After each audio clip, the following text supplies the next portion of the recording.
Businessman Opinion.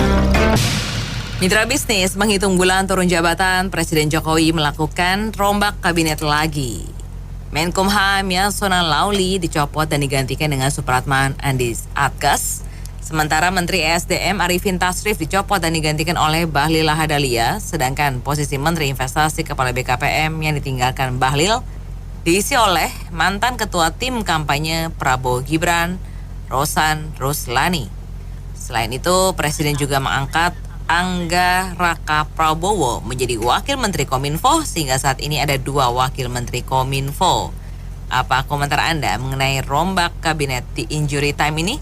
Silakan di 633-9160 atau WhatsApp call di 0816-924-924. Ya, kalau saya melihatnya ini sebagai masa transisi ya, itu tidak ada hubungan dengan kinerja karena yang diganti juga orang-orang Gerindra, yang artinya nanti Prabowo sudah tidak memerlukan 100 hari untuk menilai kinerja karena ya seperti yang di keuangan kan sudah sinkron dengan kemenakannya Pak Prabowo.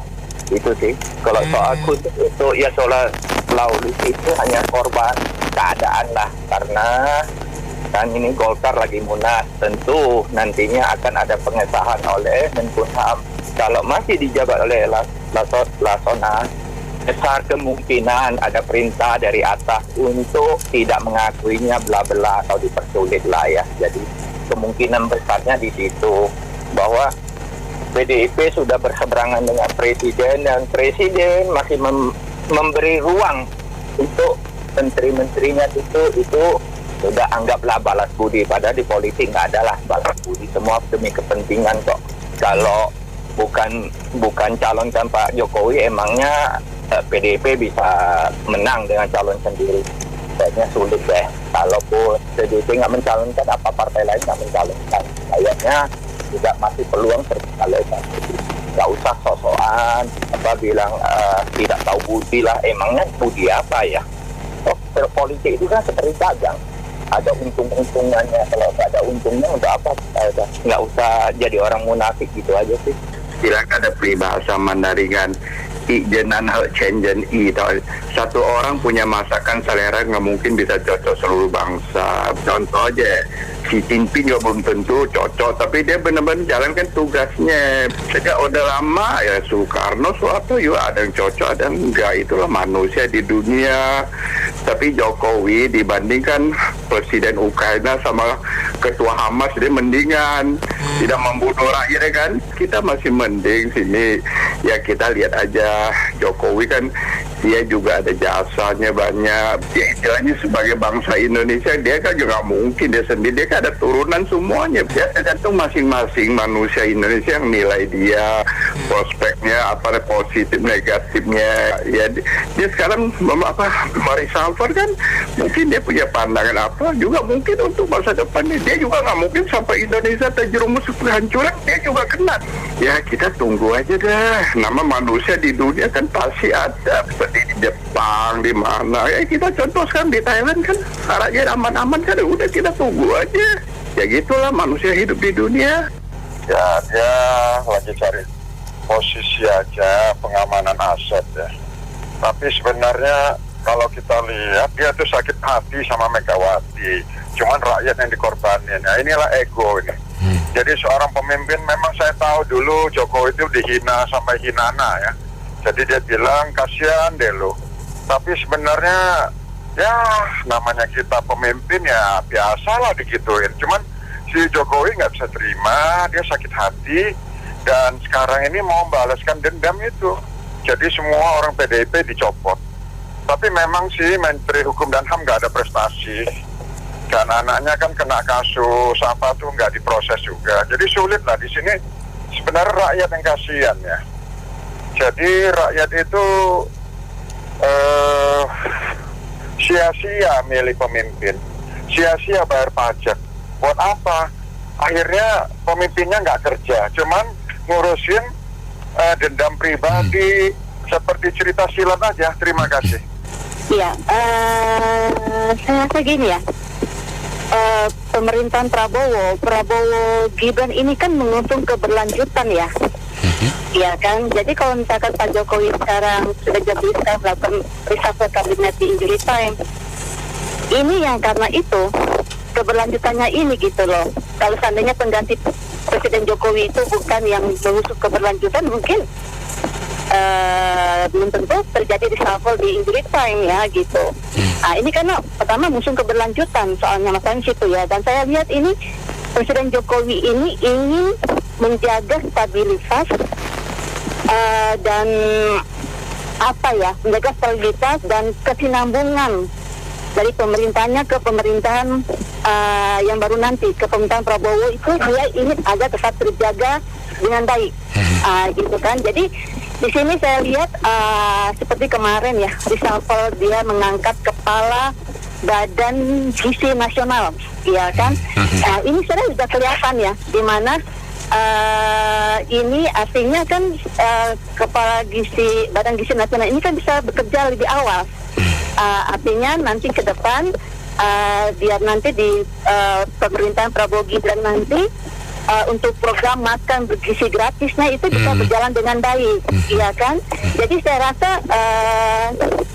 ya seperti itu sih saya rasa, karena kan memang kalau kita bilang Pak Jokowi kok sudah di akhir ini ya kan ini namanya keberlanjutan, ya kan. Bisa jadi menteri-menteri yang dia lantik yang diangkat sekarang kan mungkin sudah diserah sama Pak Prabowo, ya kan. Akan banyak kader-kader Gerindra sama Golkar yang isi ya gitu. Jadi di pemerintahan Prabowo saya rasa mereka akan tetap menjadi menteri gitu kan gitu. Jadi saya rasa sih satu hal yang wajar ya kalau misalkan Pak Jokowi itu ingin legasinya, ingin kebijakannya itu dipastikan dilanjutkan ke sama pemerintahan selanjutnya. Saya rasa satu hal yang wajar karena memang kan pemerintahan yang akan datang kan menguntung keberlanjutan seperti itu kan. Ya kalau misalkan kalau bilang soal politis, ya dalam sesuatu namanya politik ya pasti ya ada unsur politis ya. Tapi kan misalkan masalah kalau misalkan Pak Jokowi itu sakit hati sama PDIP, tapi semua menterinya dari PDIP kan dia outing kan, ini kan enggak, ya kan gitu. Jadi sekarang bagi saya sudahlah, PDIP juga Ibu Mega sama PDIP juga gak usah lah juga sakit hati mau dendam sama Pak Jokowi sampai begininya juga diserang dengan fitnah-fitnah, memojokkan, menjelekkan Pak Jokowi. Pak Jokowi kan cuma diam aja, ya kan. Jadi saya bilang stoplah, yang sudah sekarang kita tatap ke depan, ya kan, dengan PDIP jadi komposisi yang konstruktif, ya kan gitu. Oke, gitu aja. Itu membuktikan bahwa memang tidak ada negarawan ya di Indonesia tuh nggak ada negarawan. Ya itu Megawati kan nenek-nenek tuh, Jokowi udah kakek-kakek, SBY juga kakek-kakek. Mereka saling dendam ya, balas kayak gitu. Apa yang bisa dicontoh dari pemimpin kita, dari rakyat yang ngelihat? Jadi nggak ada yang legowo kayak gitu loh. Iya, saya jadi semangat lagi tuh mendengar keputusan MK itu. Masa 280 juta rakyat ya acak-acak sama satu orang begini, nggak ada perlawanan, kan kaget saya. Ini apa-apa negeri ini pengecut semua masa. Kan banyak orang pintar tuh. Meskipun saya tahu ya kalau di media sosial kabarnya nih mas, itu orang-orang cerdik pandai, orang-orang kritis, banyak sekali nama-nama yang disebut ya. Ada Rocky Gerung, ada si Aib Saifullah, ada si siapa yang dari Jawa Timur itu Cak Nun. Banyak sekali yang memberikan semacam warning gitu. Kita tunggu sampai 20 Oktober. Jadi nanti setelah 20 Oktober ketika Jokowi sudah menjadi gelandangan politik karena nggak punya partai, disitulah akan datang nanti. Kalau sekarang percuma, Kapolrinya masih dikuasai Jokowi, Panglima TNI dikuasai dia, MK tadinya dikuasai dia, MA begitu juga, KPK, masa nggak ada yang ngelawan? Apa pengecut semua? Kalau saya umur sudah 72, di medsos itu waduh luar biasa itu perlawanan para cerdik pandai itu. Dan kenapa di radio dan di TV kurang? Jadi pers juga digenggam juga sama Jokowi. Gila ini, rusak benar demokrasi kita ini. Tiba-tiba keluar pengumuman MK, PDIP boleh maju. Nah, kalau PDIP boleh maju, usulan saya, 1, Ahok sudah pasti. Siapa pasangannya yang ideal? Kalau nggak perlu tergantung dengan partai lain, ya Rano Karno. Ahok itu leadershipnya bagus. Rano Karno secara sosial, dia itu bintangnya itu anak Betawi. Jadi disukai, senang masyarakat Betawi itu kalau Sidul tampil. Kalau di Banten kalah dia. Di sana mayoritas religius. Di Betawi walaupun mayoritas religius, tetapi secara kultural kuat itu Rano Karno itu. Bapaknya orang Betawi, dia orang Betawi. Jadi sulit dikalahkan nanti. Insya Allah menang lah. Jadi nggak bisa ini satu orang ini Petruk jadi ratu ini kok songong banget ngerusak negeri ini nih. Padahal saya dulu mendukung dia. Tapi terakhir kayak begini, wah nggak beres ini orang. Jadi ini bahaya, harus dihentikan ini. PDIP ya mudah-mudahan dengarlah. Jangan mendukung Anies itu Puan Maharani. Saya khawatir Puan Maharani ini karena saya pernah dengar berita suaminya itu kan terlibat itu tuh BTS itu tuh. Fish Transportation itu ada unsur korupsi. Jadi dia semacam disandra gitu. Makanya jangan dengarlah itu Puan Maharani itu. Ahok sama Rano Karno silakan tampil. Insya Allah Anda menang. Jadi harus dilawan ini si petugas partai si ceking si Petruk jadi ratu ini. Besok akan tingkah ini.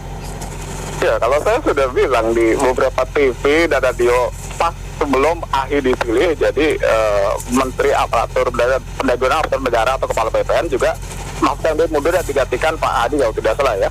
Itu 12 bulan saya bilang akan diganti reshuffle si Menkominfo Mahfud MD diganti Hadi, lalu si Mas AHI menjadi Menteri Aparatur Negara atau Kepala BPN. Dan ternyata benar dilakukan. Lalu setelah itu saya bicara lagi di beberapa televisi karena saya ditelepon beberapa televisi dan radio diwawancara. Ternyata saya bilang juga bahwa ada reshuffle lagi nantinya beberapa bulan kemudian. Itu bahwa terjadi pembentukan 2 lembaga baru yang berhubungan dengan makan siang gratis dan juga yang berhubungan dengan komunikasi antara presiden dan membantunya. Lalu ada menteri yang diganti, menteri hukum dan juga ada wakil menteri yang dibentuk. Saya udah bilang lama loh sebelum ini dilakukan. Ternyata kemarin dilakukan. Jadi memang sudah ada kemungkinan planning sebelumnya dan itu memang kemungkinan benar. Dan memang ini kemungkinan kalau dibilang efektivitas kinerja atau peralihan presiden berikutnya alasannya seperti itu ya kemungkinan itu meragukan kebenarannya. Lebih kebenarannya kemungkinan kepada bagi-bagi jabatan atau bagi-bagi peran negara kalau kita ada reshuffle di negara ini. Karena kita ini bersandiwara demokrasi di negara ini, bukan demokrasi yang benar-benar dijalankan jujur. Kemungkinan itu meragukan. Walaupun ada sedikit pejabat negara yang jujur jadi pejabat negaranya, tapi yang lainnya kemungkinan rata-rata memang hanya skenario atau jual jabatan seperti yang saya bilang selama ini. Karena saya sendiri kan ketua pengaman tahun 2014 dulu, jadi saya tahu persis negara ini seperti apa. Dan saya sudah pensiun dan saya juga dulunya jaga-jaga kantor pemilu pusat di Matampol Presiden dulu. Sama saja sandiwara politik dilanjutkan dari dulu sampai sekarang dan the next mungkin iya juga. Dan inilah potret demokrasi di negara kita kemungkinannya. Jadi kalau ada yang mengatakan untuk peralihan atau untuk evaluasi kinerja dan lain-lain, kemungkinan itu meragukan seperti itu. Terima kasih. Assalamualaikum warahmatullahi wabarakatuh. Saya sih cuman pikir begini, partai yang ngikut-ngikutan semua itu terpaksa. Artinya apa boleh buat. Nanti panggil KPK, nanti digencet ini itu. Terpaksa. Udah begitu, jadi dia orang nggak ada gimana ya? Nggak ada pendirian begitu. Ada yang diiming-imingin terjadi ini, terjadi itu. Jadi artinya kayak ini juga ya, bayaran punya ya duit. Jadi kayak apa itu namanya pemilihan duit ya gitu, pakai duit. Cuman duitnya kedudukan lah. Jadi emang mereka lihat kedudukan ya belok jadinya begitu. Padahal juga bisa kayak kesel gitu, tapi nggak mau gitu. Dan kesatu juga begitu, kedua gimana ya, Kalau Ibu Mega tuh semacam emas tulen dibakar nggak bisa gitu. Kalau orang Tionghoa tuh ada pepatah, kalau emas tulen nggak campuran tuh dibakar, digetok, dihancurin pakai apun tetap emas asli. Kalau yang ini mah tadi partai kuat jadi peleot begitu. Ya gitu doang. Saya hanya ingin menanggapi sedikit. Kalau menurut saya Pak Jokowi ini smart. Jadi beliau ini sedang bermain catur dengan taktik yang mungkin beberapa orang mungkin kurang paham. Ya itu mungkin salah satu ungkapan Pak Jokowi ya selama ini, istilah Jawanya diungkuk-ungkuk sama PDIP, di nyek-nyek. Nah sekarang Pak Jokowi sedang ya dalam tanda petik membalas lah itu. Hanya itu aja, terima kasih. Kalau mungkin karena saya tuh percaya ya 100% sama Pak Jokowi ini gitu, dia udah 10 tahun membangun Indonesia, kelihatan semua hasilnya. Ya nggak tahu di belakang ini mungkin aja ada hal yang dia rencanakan gitu. Tetapi apapun itu saya lihat bahwa semuanya untuk kebaikan bangsa Indonesia gitu ya. Udah terbukti dari IKN lah, dari tol, dari bendungan, semua dia dedikasikan untuk Indonesia lah. Jadi mungkin aja ada trik-trik apa, tapi semua trik itu untuk kebaikan dan kemajuan bangsa Indonesia. Bagi kita warga, apa sih untung ruginya? Kan nanti setelah mereka bekerja, yang saya mau kritisi justru adalah kabinet yang akan datang, yaitu pimpinan Presiden Prabowo. Nah, apakah bukan mereka lah, Pak Prabowo ini nanti akan nurut 100% pada semua aspirasinya Pak Jokowi? Saya kok nggak percaya. Karena apa? Satu, Pak Prabowo itu jenderal, Pak Jokowi yang angkat itu menjadi jenderal. Yang kedua, secara politik dia terus-terusan di Jakarta, bahkan lagi sekolah dia sempat di Eropa. Jadi mindsetnya itu sangat demokratis, sangat sangat cerdas lah. Apa alasan dia harus tunduk pada keputusan Pak Jokowi? Bahwa secara eksplisit dia katakan akan meneruskan, ya itu secara eksplisit. Tapi ketika nanti bohong, bisa nggak kita menuntut? Nah, kemudian yang terakhir ini yang paling penting. Kan gini, kalau kita bicara Indonesia saat ini, salah satu yang paling urgent, yang paling mendesak untuk diperbaiki adalah masalah hukum. Nah, lalu kalau Pak Prabowo misalnya ya, saya ambil ilustrasi ya, Pak Jokowi waktu awal dia dilantik menjadi presiden, dia menjanjikan nanti akan membuka peristiwa-peristiwa pelanggaran HAM. Marsina, Cak Munir, Semanggi 1, Semanggi 2, Trisakti. Itu awal Pak Jokowi memimpin. Lalu setelah 10 tahun ini mana buktinya? Nggak ada satupun yang diungkapkan pelanggaran HAM. Nah, Pak Prabowo terindikasi terlibat penculikan mahasiswa. Makanya dia dipecat oleh Dewan Jabatan Tinggi. Dewan Jabatan Tinggi di TNI dipecat karena melanggar HAM. Terus dia entah dikucilkan, entah inisiatifnya sendiri, dia pergi ke Jordania kan. Nah nanti ketika dia memimpin, mungkin nggak ini hukum ini ditegakkan sama Pak Prabowo. Kan bunuh diri kalau dia membuka pelanggaran HAM. Itu yang jadi misteri buat saya. Kacau ini negara ini. Jadi ini udah nggak tahu ini kesalahan siapa. Tetapi sebagai orang yang Pancasilais, percaya Tuhan, ya sudah, mudah-mudahan Tuhan melindungi kita semua. Iya, sebetulnya itu kan hak prerogatif presiden ya. Dia mau ganti ini, mau ganti itu, atau mau tetap mempertahankan, nggak masalah.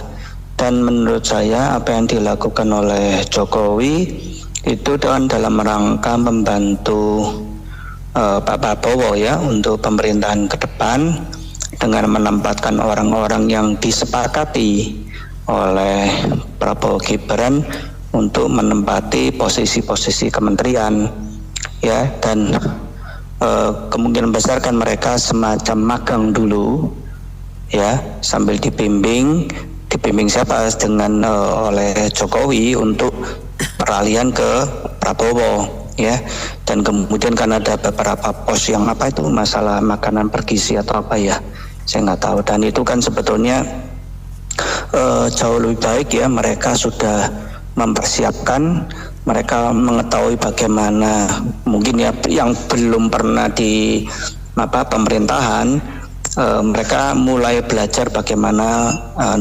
mengelola keuangan dan seterusnya. Jadi menurut saya sangat bagus ini ya apa yang sudah dipersiapkan oleh Jokowi untuk pemerintahan ke depan itu harusnya jadi model. Ya, jadi nggak ada sekat ya antara pemerintahan yang akan menjabat dan yang sedang. Jadi diharapkan program yang akan datang itu jauh lebih sukses ya, karena tidak ada hambatan-hambatan, malah support dari pemerintah yang lama itu jauh lebih banyak dan lebih bagus gitu. Iya, reshuffle kabinet 2 bulan kerja opo, Mbak. Etika tata krama bernegara kita ini sudah dibuang, nggak ada malu-malunya lagi. Sekarang ya itu pertanyaan kita, lu kerja apa 2 bulan?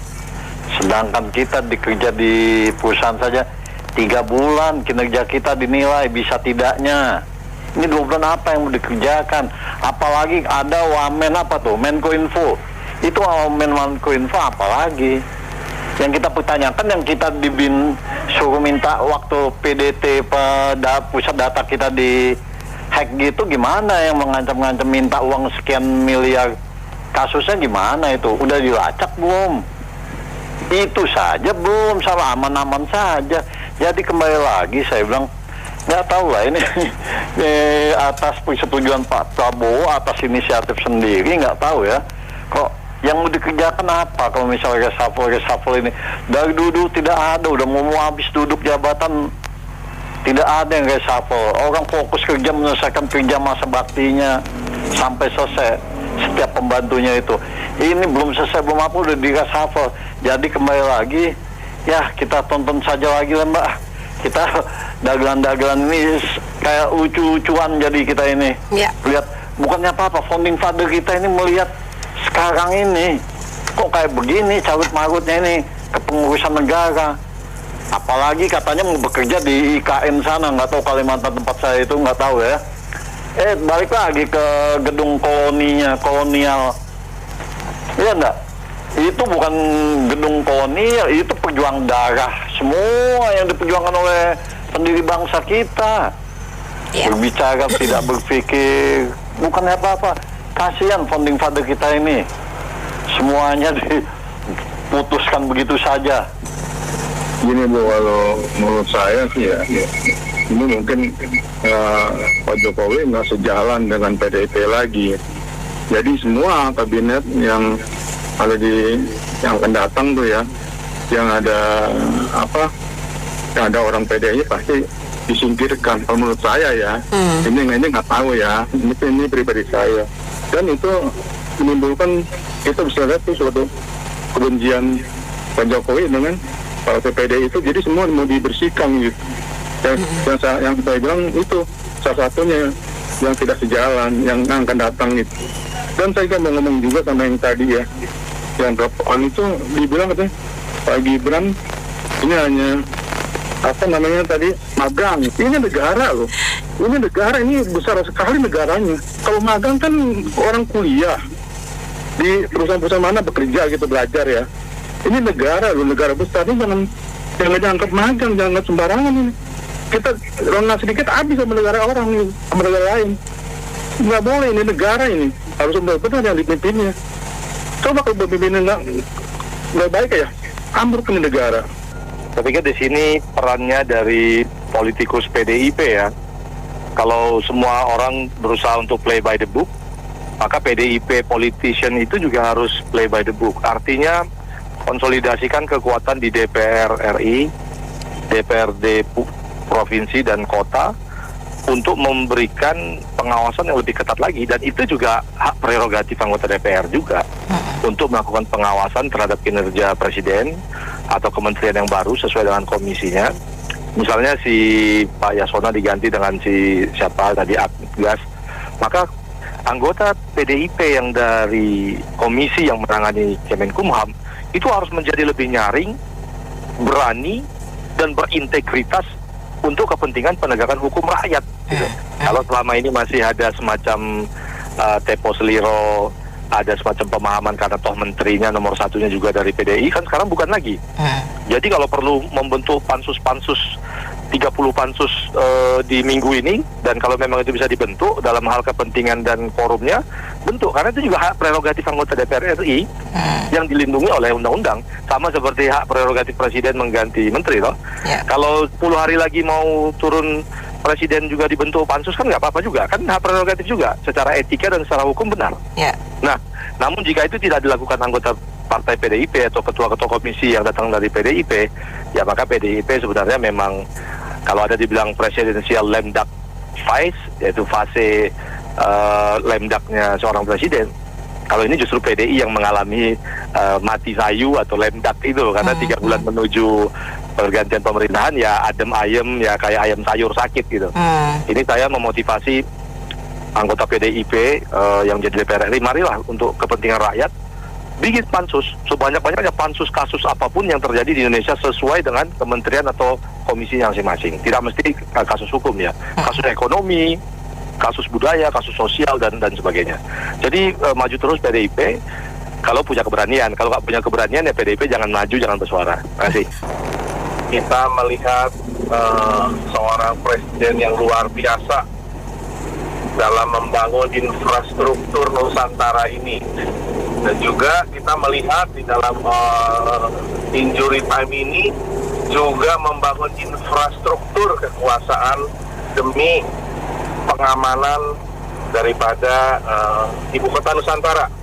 Jadi dukungan dipastikan supaya pemerintahan yang berlanjut full komitmen terhadap IKN yang investasinya mungkin ratusan triliun. Mungkin ini kita melihat kepiawaian seorang insinyur menyusun infrastruktur Nusantara. Terima kasih. Kalau saya lihat ini cara-cara politik dari Bapak Presiden Jokowi ya dimanfaatkan semaksimal mungkin ya.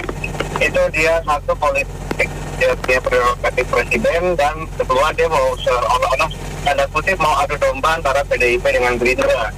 Jadi dia itu mencopot kader-kader PDIP dari kabinetnya, tapi diganti dengan dari Gerindra semua. Satu, dia bisa puas balas dendamnya, dari kemarin dia nggak berani copot, sekarang dia berani copot, tapi dia balas dendamnya dengan atas nama Presiden terpilih Prabowo. Ini gara-gara Prabowo nih kok gantinya nih, bukan gara-gara Prabowo balas dendam, kan seperti itu. Ya, saya tangkap seperti itu ya. Jadi ini memang politiknya kuat sekali, karena apa yang diganti-ganti ini dalam waktu 2 bulan masa jabatan terakhir itu paling cuma buat pengenalan aja, buat halo saya menteri baru ya sama udah nggak kerja lagi, nggak bakal ada program-program kerja.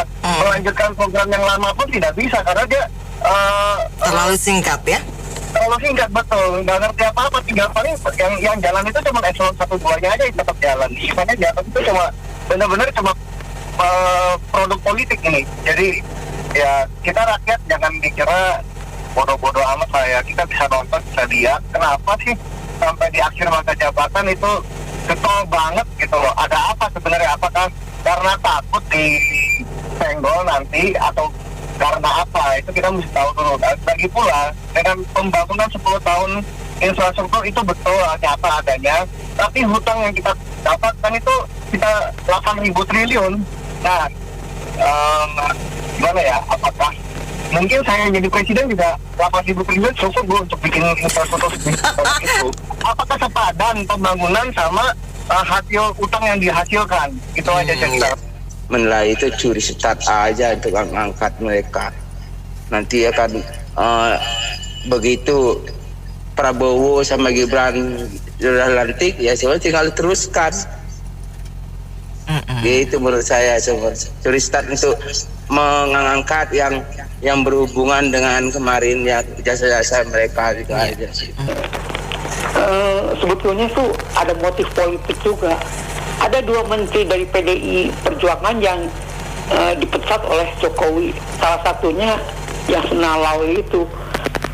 Dia nggak senang dengan Yasona Lawli karena Menkumham ini memperpanjang Dewan Kepengurusan PDI Perjuangan sampai tahun 2025. Jadi ini Jokowi ini maksudnya balas dendam karena dia tidak senang dengan PDI Perjuangan, sehingga sengaja memberhentikan menteri dari PDI Perjuangan itu. Motifnya juga ada motif politik. Terima kasih. Untuk memaksimalkan hak prerogatif yang berusia 2 bulan lagi ini Mbak Nena. Jadi pertama adalah untuk mengawal pilkada ini. Sebab apa? Biar bagaimanapun pilkada ini harus dimenangkan oleh partai-partai koalisi pemerintah, supaya apa? Konektivitas antara pemerintah pusat dan daerah nanti bisa terjaga selama pemerintahan ke depan. Nah, ini sebenarnya model seperti ini dirancang oleh PDIP waktu itu. Nah, sayangnya diserobot oleh Pak Jokowi dan dipakai untuk kepentingan politiknya Pak Jokowi. Nah, sementara PDIP ngasin, nggak dapat apa-apa itu. Nah, terus kedua, Pak Jokowi ini tampaknya terinspirasi dengan pemikiran dengan pemerintahan Pak SBY Jilid 2 bersama Budiono waktu itu, di mana Partai Demokrat merangkul partai-partai Islam dan akhirnya Partai Golkar pun masuk bagian di situ. Nah, yang tertinggal di luar waktu itu Gerindra dan PDIP. Nah, sehingga ada besar kemungkinan pemerintahan ke depan itu nanti akan lebih banyak bicara isu-isu tentang kebinekaan, toleransi, gotong royong. Itu mungkin akan tertepikan oleh masalah-masalah yang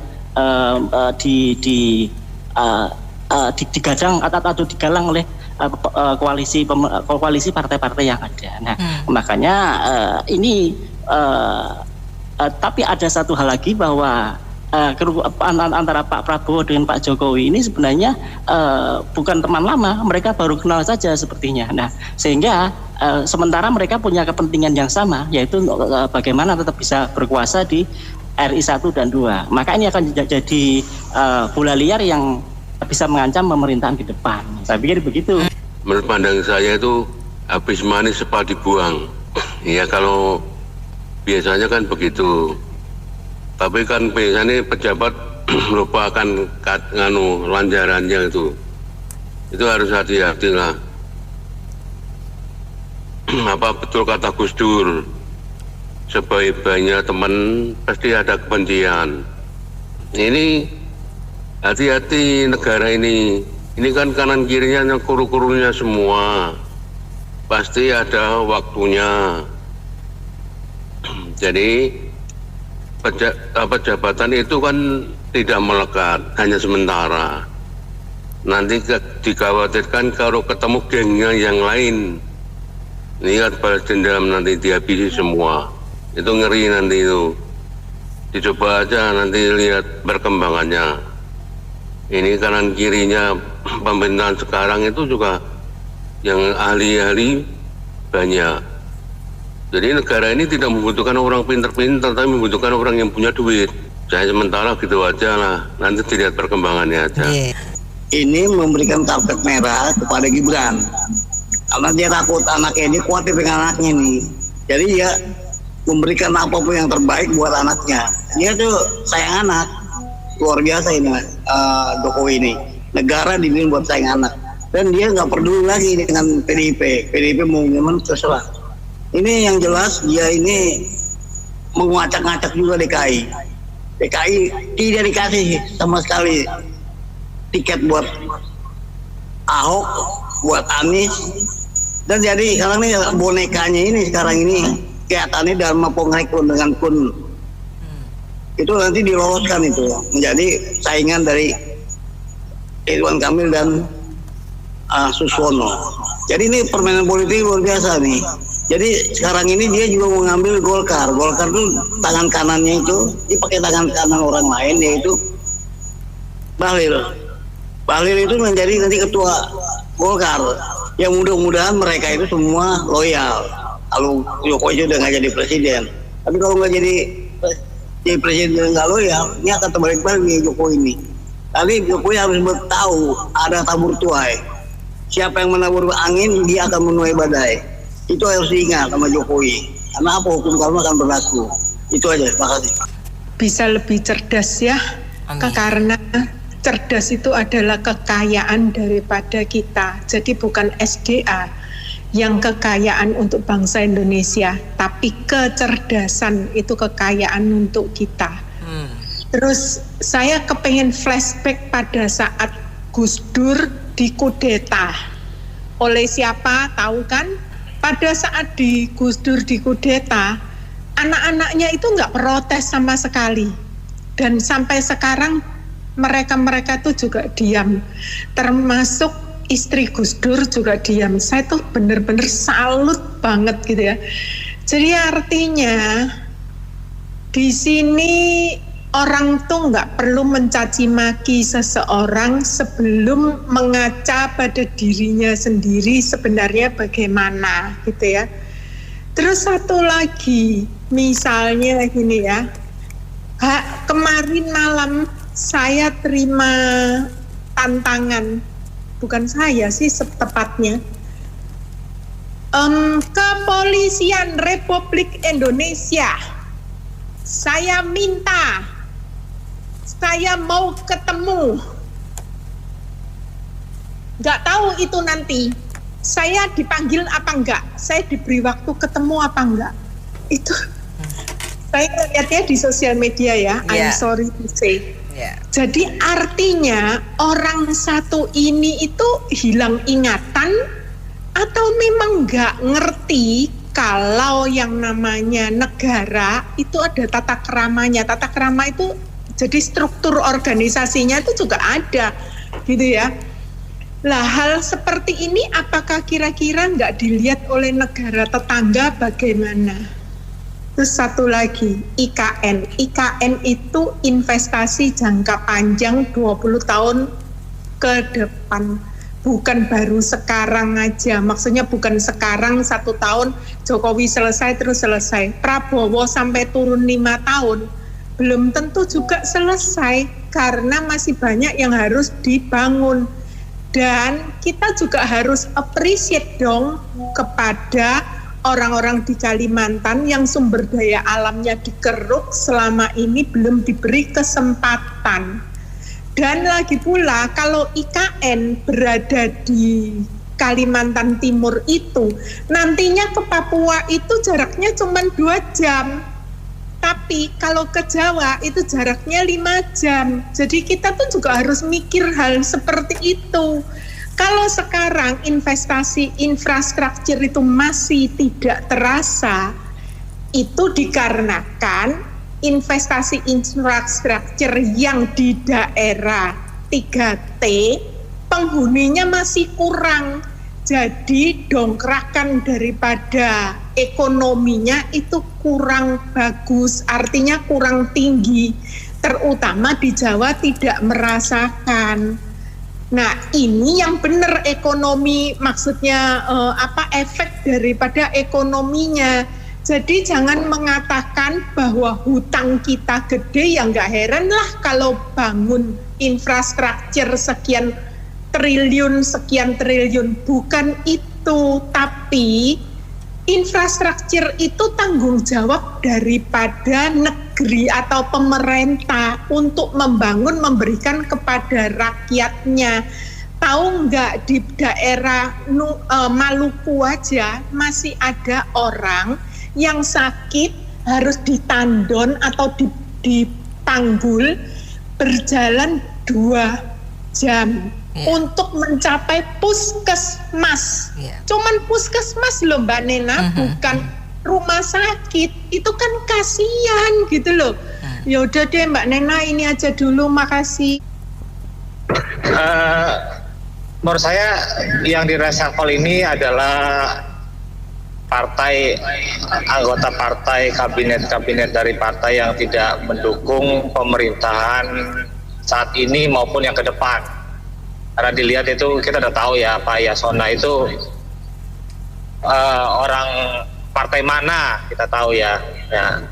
Jadi seperti yang udah mengerucut nih ya di Pilkada DKI, itu kita udah tahu calonnya siapa, dan calon independennya itu juga kita udah tahu siapa. Nah, calon independennya itu sebenarnya, jadi sebenarnya pemerintah koalisi sekarang itu lebih berat melawan kota kosong daripada calon independen. Calon independen itu bisa dibentuk, tinggal bayar aja. Kita tunjuk aja si A atau si B, kita danain, nggak lebih daripada sekian persen lah daripada APBN. Yang penting kita ada calon lawan yang bakalan dikalahkan, itu aja kalau menurut saya. Jadi politik itu sebenarnya udah politik Indonesia itu sebenarnya bukan kayak politik di luar negeri ya. Politik Indonesia itu udah nggak sehat, udah lebih mementingkan kekuasaan daripada rakyat.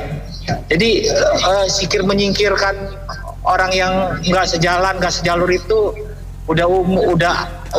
maksudnya udah memalukan lah. Kita lihat udah di penghujung pemerintah pun mau disingkirkan gitu, karena nggak sepaham dengan, ya memang sebenarnya sih ya nggak apa-apa disingkirkan, cuman kita udah tahu lah triknya, dengan bedanya haluan partai yang tidak mendukung pemerintah. Ya sebenarnya banyak sekali faktor yang itu ya, yang memalukan ya di politikal Indonesia ini. Saya kalau Umar itu jelaskan itu sangat aib lah gitu. Karena dia di Indonesia itu udah tidak sehat gitu aja. Ya, saya setuju dengan Bu Mila tadi. Jadi ya dulu Orde Baru juga membangun untuk kebaikan Indonesia kan, di samping katakanlah ada side effect-nya ya untuk keluarganya, itu ya akhirnya menumbangkan beliau gitu ya, Pak Harto ya. Saya rasa Pak Jokowi juga dia membangun Indonesia untuk kebaikan, dan rasanya belum ada orang seperti Jokowi ya. Kalau nggak setuju dengan Jokowi ya sudah, tapi kan Jokowi sudah ada karyanya lah. Yang nggak setuju itu apa karyanya coba. Saya setuju dengan Bu Mila, Gus Dur itu kudeta. Saya itu orangnya merah dari semula, dari tahun 70-an saya lahir untuk orang merah gitu. Saya lawan kuning. Tapi sekarang lihat merah begini ya aneh ya, di dunia ini memang tidak ada yang abadi. Kita nggak setuju pada satu hal, di titik yang lain kita tiba-tiba bisa nggak setuju dengan hal itu, malah kita setuju dengan yang lawannya, kan aneh.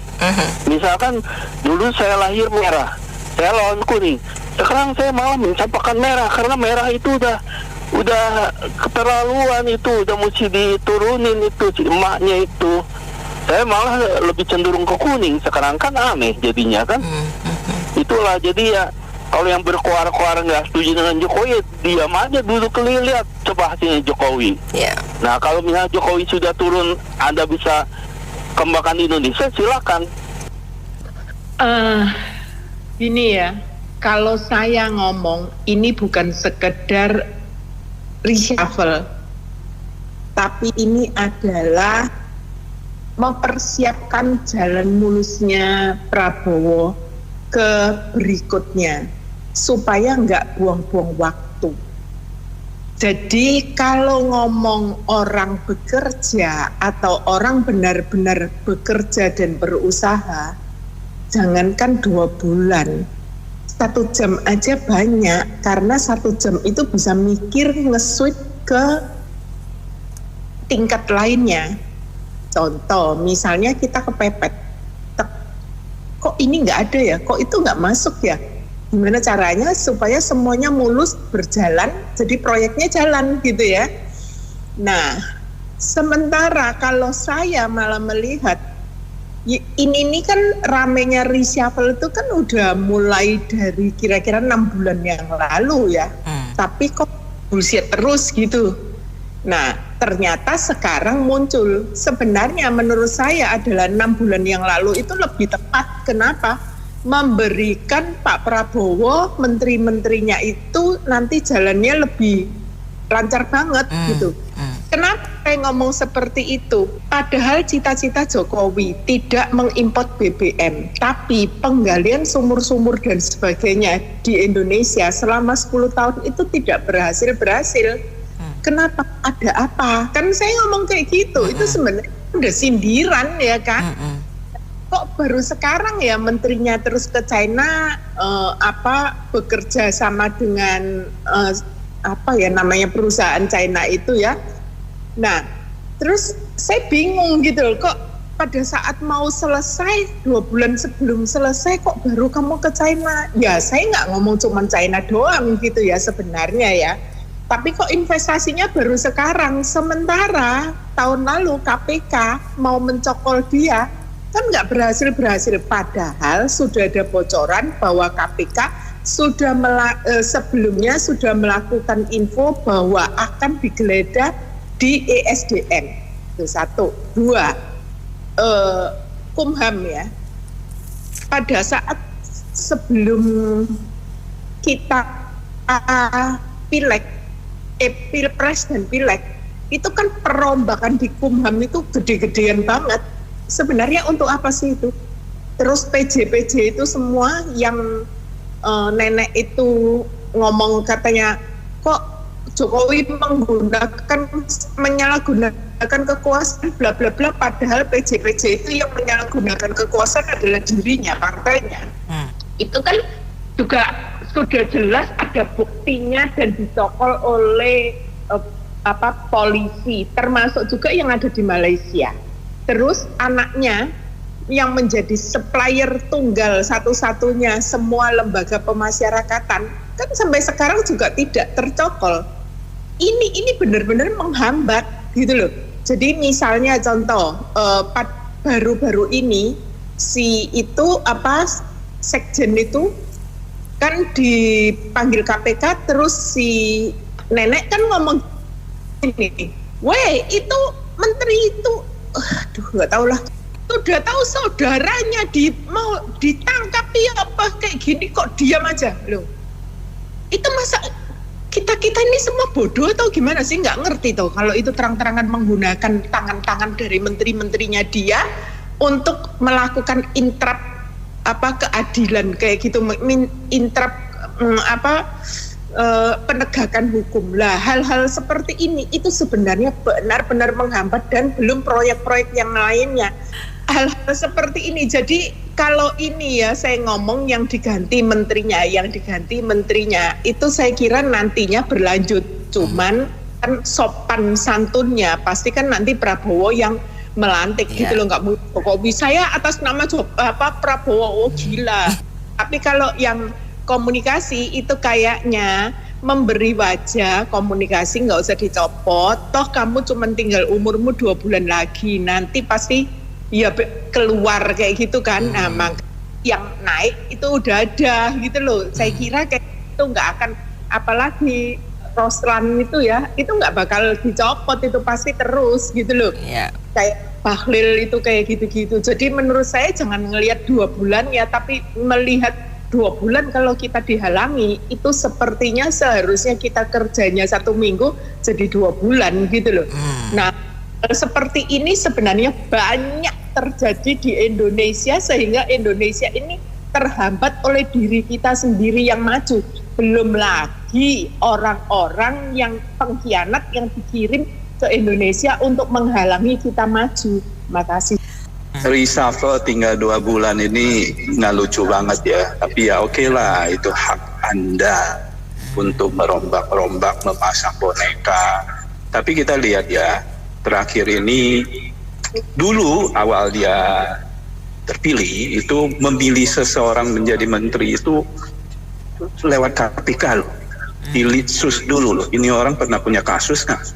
Tapi semenjak beliau sudah paham permainan, sudah mulai gila, mulai liar, itu nggak ada, malah KPK-nya dikerdilkan. Kemudian kita lihat terakhir ini person-person yang dia pasang itu bukan karena kompetensi, bukan karena merit system, tapi adalah karena Anda sudah berjasa kepada saya atas kemenangan anak saya. Itu. Kemudian dari gejala begini kita melihat apa yang kita harapkan dari rakyat. Apakah kesejahteraan yang akan diberikan? Kesejahteraan mungkin diberikan, tapi buat mereka dulu. Rakyat belakangan, kalau masih ada sisa. Kemudian pendidikan apa yang mau diajarkan kepada rakyat? Anda nggak perlu itu susah-susah ya, belajar setengah mati ya, menghadapi ujian atau bekerja dengan setengah mati juga ya, banting tulang. Asal Anda lahir sebagai anaknya seseorang pemimpin, Anda dijamin sukses. Itu yang dia ajarkan. Jadi menurut saya oke lah, ada yang mengatakan beliau sudah berhasil di infrastruktur segala macam. Saya tidak menafikan itu ya, tapi seseorang punya prestasi itu banyak dimensinya. Kenapa beliau abaikan itu dan tanpa malu-malu mengajukan anaknya sebagai, ya oke lah, nanti ada yang protes ngomong, ya ini kan rakyat yang pilih.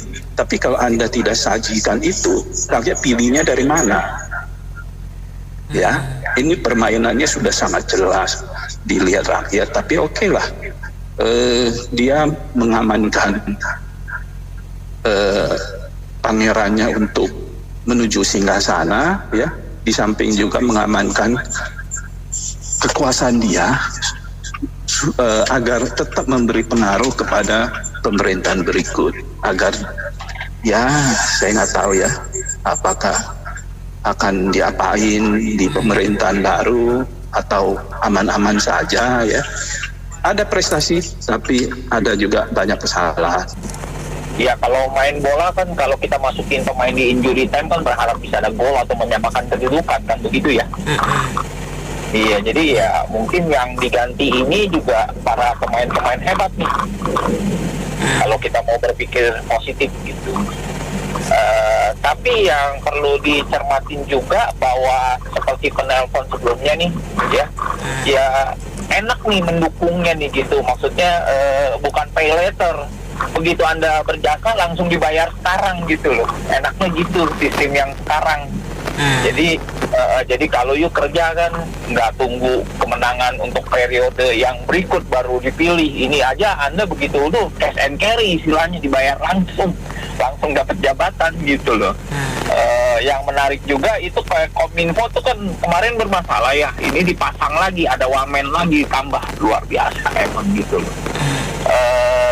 Ya ini fenomena apa ya? Jadi dari orang yang sederhana begitu ya, seorang tukang kayu masuk gorong-gorong gitu, terus menjadi orang yang mulia ya, berjasa, tapi ternyata punya ambisi yang besar gitu loh. Tapi dalam batasan waktu time frame yang ada sekarang, beberapa hal belum di-achieve mungkin gitu loh. Orang saking apa ya, kalau kita bicara positif ya, ada hal-hal yang belum dicapai. Ini kan legacy luar biasa kan, memindahkan ibu kota. Kan kita punya ibu kota baru nih dalam sejarah Republik ini, Nusantara gitu loh. Itu kan legacy yang luar biasa gitu loh.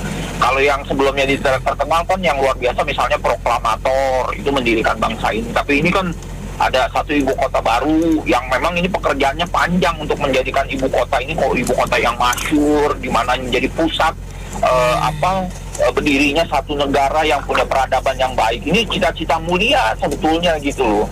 Cuman sayangnya nih pondasinya dibangun dengan cara-cara adalah ya walaupun Asian value kekeluargaan begitu ya, ada kepleset gitu jadinya, amat disayangkan gitu. Jadi ini mau dibilang ya orang ada masalah dengan kearifannya. Di tengah ambisi yang begitu besar, tapi ada kurang kearifan untuk mempertunjukkan seorang kenegarawannya. Itu aja sih. Ya sekarang mau bongkar pasang kayak begini, besok mau diganti, nanti tambah lagi orang baru 1 hari sebelum jabatannya berakhir, juga suka-suka dia sih. Nggak masalah kan. Prerogatif, gitu aja. Tadi saya ada dengar sedikit ungkit-ungkit Mega dulu kudeta. Kalau mau diungkit yang dulu, semuanya 98 yang paling gawat sedunia pada tahu itu Prabowo kan. Depan beritanya begitu ya. Iya. Jadi kita nggak usah ungkit yang lalu. Kalau kita lihat partai nih, partai yang emas justru PDI. Kenapa? Kalau emas nggak takut api, dilumerin, diketok, dibakar. Itu ada pepatah tuh orang Cina. Kalau emas asli murni tidak bisa dikutik. Jadi ceritanya partai-partai yang lain ini terkutik. Mereka tuh berarti paling ada masalah KPK lah, ada masalah apa dicomot apanya tuh data itemnya lah. Jadi seolah-olah terpaksa ngikut. Kalau saya punya feeling kayak gitu, iya. Saya sudah ketebak lah untuk apa reshuffle gitu, sangat jelas. Kenapa Menhukam Yasona Lawli diganti? Karena dia taat hukum. Jadi untuk mensahkan Munaslup itu perlu orang yang bisa ikutlah sama yang mengganti itu. Makasih ya. Terima kasih kembali dan terima kasih banyak mitra bisnis yang sudah bergabung dalam sesi kali ini. Saya Anita Wijaya.